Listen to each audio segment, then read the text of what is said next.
নয় 2024 চনত আমাৰ এজন অধিবক্তা তেওঁৰ নাম হ'ল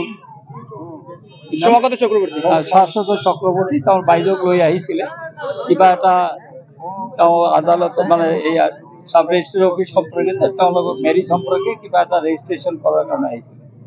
তাৰপৰা দুখৰ সৈতে আপোনালোকক জনাব খুজিছোঁ যে ইয়াৰে কিছুমান আনঅথৰাইজ ব্যক্তি আৰু অথৰাইজ ব্যক্তি যিসকলে মহৰী বা তৰণী বুলি আমি কওঁ তেওঁৰ লগত মানে ভাল ব্যৱহাৰ নকৰি তেওঁ বেয়াকৈ ব্যৱহাৰ কৰিলে আৰু তেওঁলোকে একগোট হৈ তেওঁক মাৰাৰ উপক্ৰম কৰিলে। তেওঁলোকে নিজক আত্মৰক্ষাৰ কাৰণে আমাৰ দুজন অধিবক্তা তেওঁৰ বায়েক সাব ৰেজিষ্ট্ৰাৰ অফিচৰ কাৰ্যালয়ত সোমাই তেওঁ আত্মৰক্ষা কৰিলে আৰু তাৰপিছত তেওঁ কেছ দিব লগা হ'ল আৰু পুলিচৰ সহায়ত ইয়াৰ পৰা তেওঁ যাব লগা হ'ল। এইখিনি এটা দুখজনক আৰু মৰ্মান্তিক, কাৰণ আমাৰ কামটো হ'ল অধিবক্তা এজন আহে ব্যক্তিগত কামতো আহিব পাৰে আৰু তেওঁৰ নিজা ক্লায়েণ্টৰ কাম লৈও আহিব পাৰে। সেই কথাষাৰ আমাৰ মাজত আলোচনা হ'ল। যোৱাকালি আলোচনা হৈ আমি ভাবিলোঁ যে ৰাইজৰ স্বাৰ্থত আৰু ইয়াৰ ছিষ্টেমটোক উন্নত কৰাৰ বাবে যাতে বাহিৰা মানুহ যাতে আনঅথৰাইজ দালালে যাতে ইয়াত সোমাই আমাৰ কামখিনি সমাজৰ কামখিনি যাতে বিঘ্নিত কৰিব নোৱাৰে, তাৰ বাবে আজি আমাৰ লগত মই ব্যক্তিগত আৰু আমাৰ লগত আমাৰ এক্সিকিউটিভ বডি যেনে আমাৰ ইয়াত আছে আমিনুল ইছলাম, আমাৰ ছেক্ৰেটাৰী আমাৰ কামাল হুছেইন আহমেদ আৰু অন্যান্য যিসকল বিষয়ববীয়া আছে তেওঁলোকৰ লগত আমি এটা সজাতি দল ইয়ালৈ আহিলোঁ আৰু তেওঁলোকৰ লগত আমাৰ এটা দীৰ্ঘ আলোচনা হ'ল।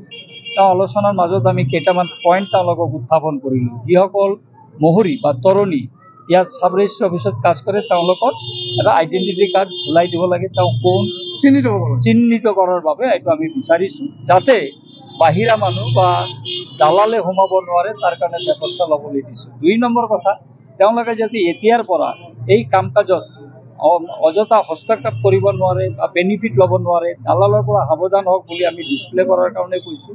তেওঁ এগ্ৰী হৈছে আৰু প্ৰশাসনৰ লগত তেওঁ আলোচনা কৰিব আৰু এই আলোচনা মৰ্মে তেওঁ আমাকো জনাব। আৰু তেওঁ আমাক এটা ক'লে যে তেওঁলোকৰ কিছুমান তৰণী অলৰেডি ৰেজিষ্টাৰ্ড আছে, তেওঁলোকৰ সেই লিষ্টটো আমি বিচাৰিলোঁ যাতে ৰাইজে সৰ্বসাধাৰণ ৰাইজে যাতে গম পায় তেওঁৰ লগত এইজন আমাৰ ৰেজিষ্টাৰ ক্লাৰ্ক বা ৰেজিষ্টাৰ মহৰী আৰু তেওঁ আদালতৰ এই সাব ৰেজিষ্ট্ৰি অফিচৰ কাম কৰিব পাৰে। সাব ৰেজিষ্ট্ৰি অফিচৰ বৰ্তমান পৰিৱেশ পৰিস্থিতি কেনেকুৱা?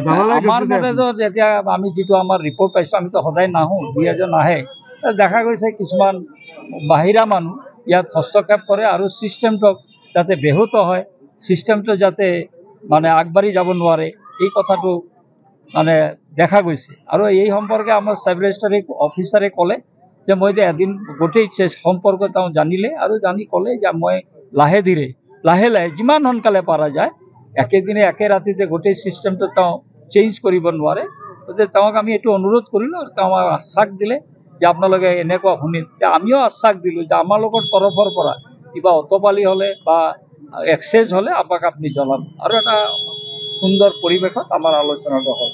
FIR দিয়া হৈছিলে আজিলৈকে? হয়, তেওঁ এটা FIR অলৰেডি পুলিচে কেছটো তেওঁ ৰেজিষ্টাৰ কৰিলে আৰু যিখিনি তদন্তৰ খাতিৰত যিখিনি পুলিচৰ কৰিব লগা হয় সেইখিনি পুলিচে আগবাঢ়ি আছে। আৰু আমিও ভাবোঁ যে পুলিচ বিষয়া তদন্তকাৰী বিষয়া যিকোনো খবৰৰ বাবে যোগাযোগ কৰক 7099017330 অথবা 709901